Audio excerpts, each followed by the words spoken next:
vous allez être atteint de surdité. Alors c'est en 2015, vous avez 50 ans, vous annoncez être atteint de surdité. Vous êtes arrivé à un accident bête. Vous étiez sous le soleil justement, sous les tropiques. J'étais sous le soleil, ouais, j'étais sous le soleil. On fêtait mes 50 ans. J'avais Jackson à Donf dans la tête avec l'album Escape. Et j'ai pris une bouteille. De champagne sur la tête. Sur la tête. Et là, non. bam. Et là, bam, je suis allé me coucher, le lendemain, plus rien.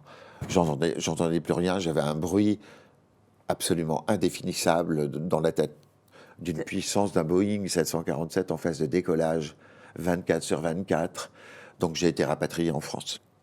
Voilà. Et là, vous allez vous battre pour... vous dites, j'ai été reçu comme une mère de la maison des handicapés, parce que les acouphènes ne sont pas reconnus.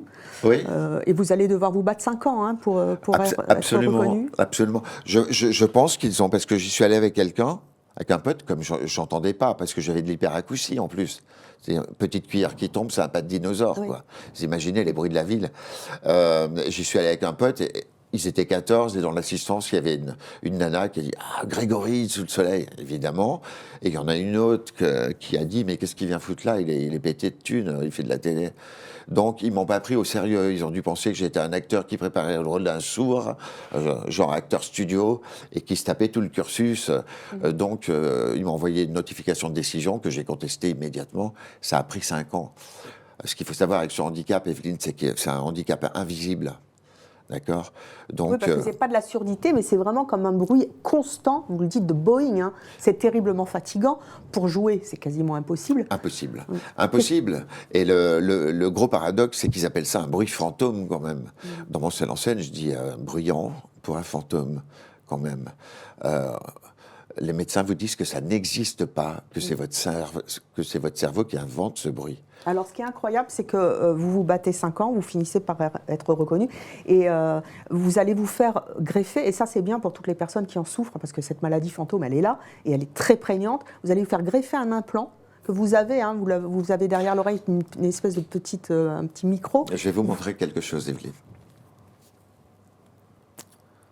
Voilà. Ça, c'est un implant cochléaire. Hein? Voilà. Là, quand je vous parle, je n'entends pas ma voix. Est-ce que vous pouvez imaginer? Oui. Je ne m'entends pas. Je sais la placer. Je suis acteur, il ne faut pas me la faire. Et là, je vais le remettre. Vous voyez? Il est relié à un implant interne. Dans votre voyez, je le boîte remets. crânienne. Et là, tout d'un coup, 5, 4, 3, 2, 1...